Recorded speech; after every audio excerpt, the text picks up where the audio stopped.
This week on Perspectives, it's a look at the upcoming primary runoff race and how COVID-19 may change the way you vote. Eric Reynolds joins us with a preview. Eric, good to see you as always. Good morning. Glad to be here. All right, so first of all, for the folks who need to know, when is the upcoming runoff? That's right. Good reminder, July 14th. That's Tuesday coming up. And of course, it was pushed back, but now it's time to go and cast those ballots. All right, so let's talk about the focus of this Perspectives, taking a look at how this election is a little bit different because of COVID-19. It is indeed. In fact, we've got Republican Party leaders in as well as Democratic Party leaders in talking about what they're expecting and how they're encouraging voters to get out, because actually three critical races, and hopefully people aren't frightened away due to what's going on with the spiking in the numbers.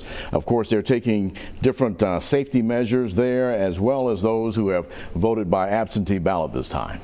And when you take a look at the number of absentee ballots that are coming in, do they expect a higher turnout for those absentee ballots? They really do, because some of those have come in already, and they're talking some higher percentage numbers than they've ever had in the past, because a lot of people are concerned, especially for, you think about the average age of most of your voters who are there all the time, and you're talking some of the older population, and so they are concerned about being in that type of environment.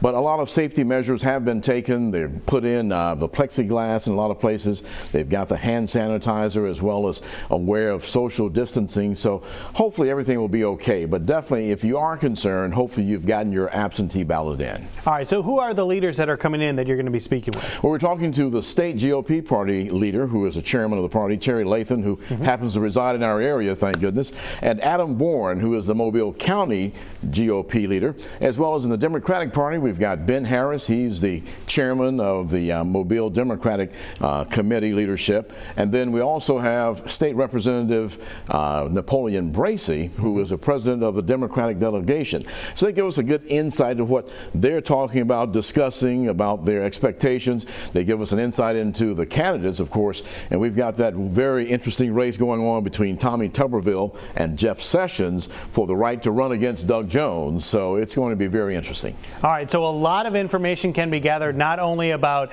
the safety and what you need to know about where to vote, where to go, and all that sort of stuff, but also just a little bit of insight into what's actually on the ballot. Some very good insight, especially when you think about some of the advertising, and some of the candidates are really getting at each other in the same party, and they've got to run then against a Democrat in that particular case. And so you wonder, is that a good thing for that kind of advertising and really attacking your opponent? So we talk about that and what they think it will have a bearing on what's to come in November. So that's very good. And then they give us insight into the other two races, where you've got the two Democrats running against each other for that first congressional seat, as well as the same for the Republican Party, and those two candidates who both very well known, and they're kind of throwing a few darts as well. Well, what a perfect time to tune into this Perspectives, because this is all coming up July 14th, and I think some people out there are still trying to gather information and determine how they're going to vote. So a lot can be gained by watching this. When can they tune in? Saturday morning at 9, right here on Fox 10, of course, after Matt and Asha morning news. And then if you happen to miss it on Saturday morning, you can always catch us on the Fox 10 YouTube channel or our website as well. All right, Eric, thank you so much. Appreciate it. Exercise your right to vote, y'all.